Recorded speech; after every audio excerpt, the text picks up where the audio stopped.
Have you ever opened your phone just for a minute and suddenly realized half an hour disappeared on social media? Well, you can take comfort, sort of, in the fact that you're not alone. Social media has a way of hijacking our attention, eating up time we meant to spend on things that truly matter: work, family, and even just relaxing. Today, in this episode, I'm going to share with you 10 practical strategies to help you take back control, limit distractions, and protect your focus without needing to quit social media entirely. Put an asterisk next to that last thing I said. We'll get to it in just a minute. Hey there, my friend. Welcome to the Mr. Productivity Podcast. I'm your host, Mark Struczewski. I'm all about helping you get things done and to punch overwhelm in the face.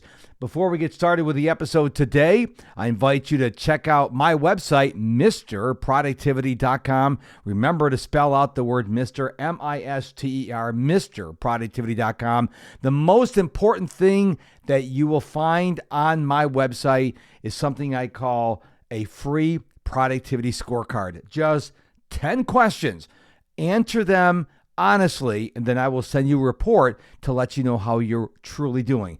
And if you want to find out more about me and join my email newsletter, just visit my website, MrProductivity.com. Remember, it's Mr., M-I-S-T-E-R, MrProductivity.com. Okay, let's jump right in to make this episode as tactical as possible. Social media is here to stay. It is not going anywhere, but you have to have discipline in order to live with social media so you control social media. Social media does not control you. Tip number 1, turn off those notifications.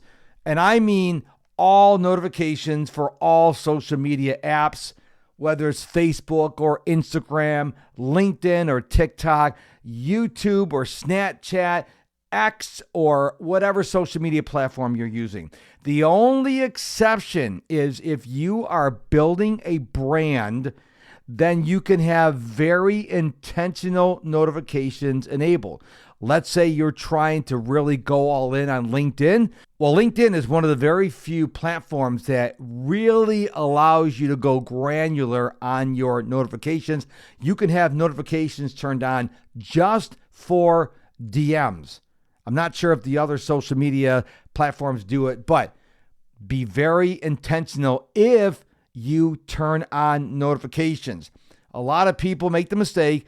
They download an app, they click allow for all notifications, and then their phone is always bothering them. I don't want that to happen to you, so turn off notifications. Which leads me right into number 2, do a notification cleanse. It's similar to what I just suggested about turn off social media notifications, but I want you to do this for every single app you have on your phone. Go through every app's setting and ask yourself, is this notification serving me or distracting me? If it's distracting you, turn it off. If it is serving you, do you need to have the sound turned on? So customize every notification. Be very, very intentional about it. Number 3, delete social media apps from your phone. Some people will hear this, maybe even you, and think, oh my goodness, what am I going to do? FOMO anyone?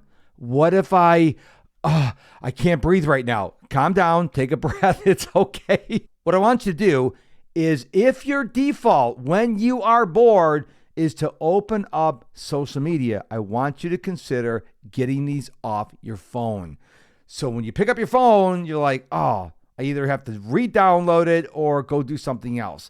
That's something that has worked great for my clients because social media combined with the notifications turned on means all they're doing is living in the world of social media. I'm not saying social media is totally evil, but you have to control social media instead of letting it control you.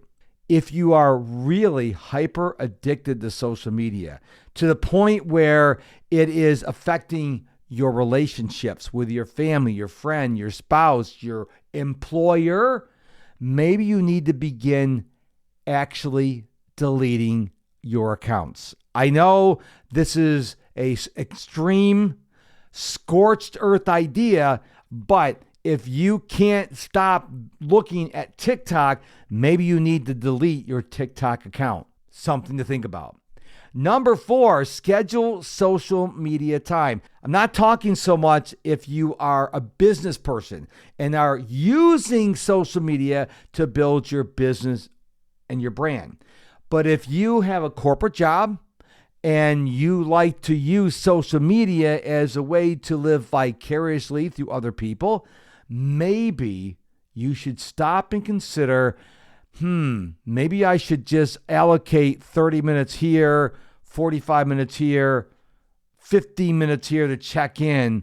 But what happens is you forget the fact that social media was created so you endlessly and mindlessly scroll forever on social media.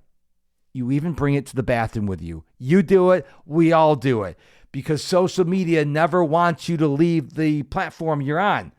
So maybe you need to put some boundaries and some guardrails up and say, I am only going to use social media during these times. Number 5, pick just 1 or 2 platforms you really want to spend time on. Again, I am not talking to the business people. I'm talking to the average person in the world who uses social media for enjoyment. Maybe you pick Facebook and Instagram, or YouTube and TikTok, or LinkedIn and Snapchat. I don't care which ones you pick. The ones that bring you joy, pick just these 2, and maybe, what I said earlier, delete the other ones from your phone. Number 6, clean up your feeds.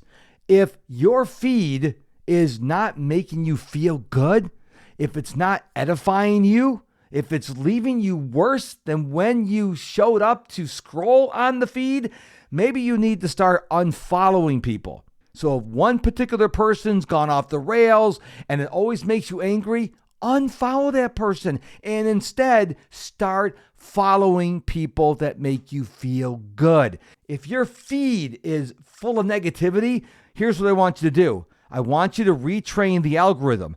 Go to the search and search for happiness, positivity, cute puppies.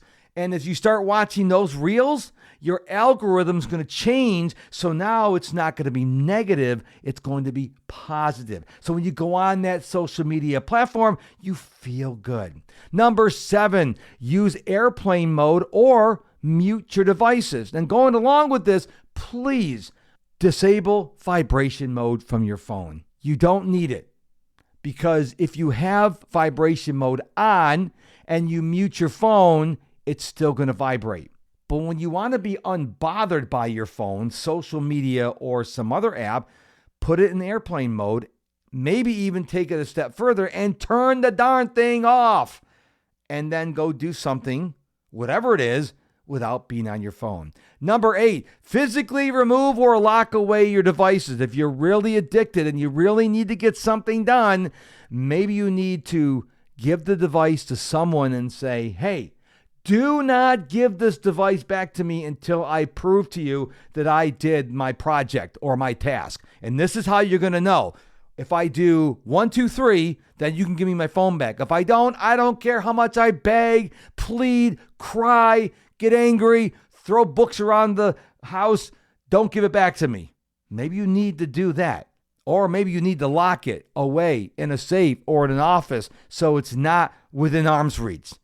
I'm afraid that as we continue to grow as a species, that we are eventually going to be coming out of the womb with an iPhone attached to our hand. We don't want that. We want time away from technology. Number 9, hide the social media apps away from your home screen. When you open up my iPhone, you see 2 things in the home screen.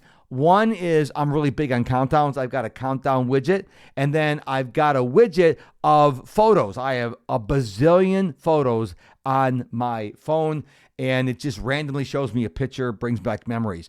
And then there's the dock. So I have 4 icons in my dock: the phone, iMessages or text message app, Snapchat, because I love me some Snapchat, and my Proton calendar. That's it. I have to swipe left to see the other apps.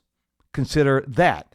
And number 10, get yourself an accountability partner, preferably somebody who's struggling with being productive with social media. So you can say, hey, I'm only going to be on social media for 15 minutes. It starts now, and then text them when you're done.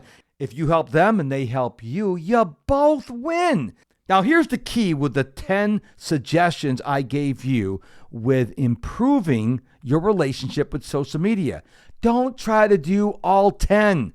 What I want you to do instead is to pick one you are committed to doing for, let's say, 21 days. And then once you get that mastered, pick another one and pick another one.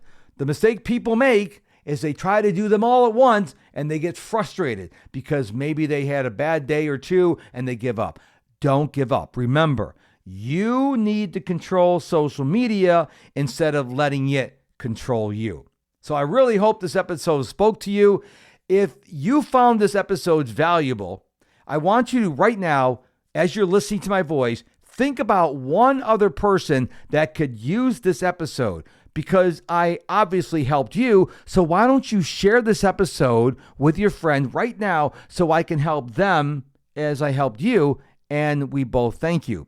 If you haven't subscribed to the podcast, please, on whatever platform you're listening to, please subscribe to it. And if you want to give me some podcast love, you can give me a review as well. I read all the reviews and I really appreciate it. Again, don't forget to head on over to my website, MrProductivity.com, M-I-S-T-E-R, MrProductivity.com. Take the free productivity scorecard. It takes you less than 3 minutes, and let me help you become more productive. Until next time, my friend, keep bouncing forward and stay productive.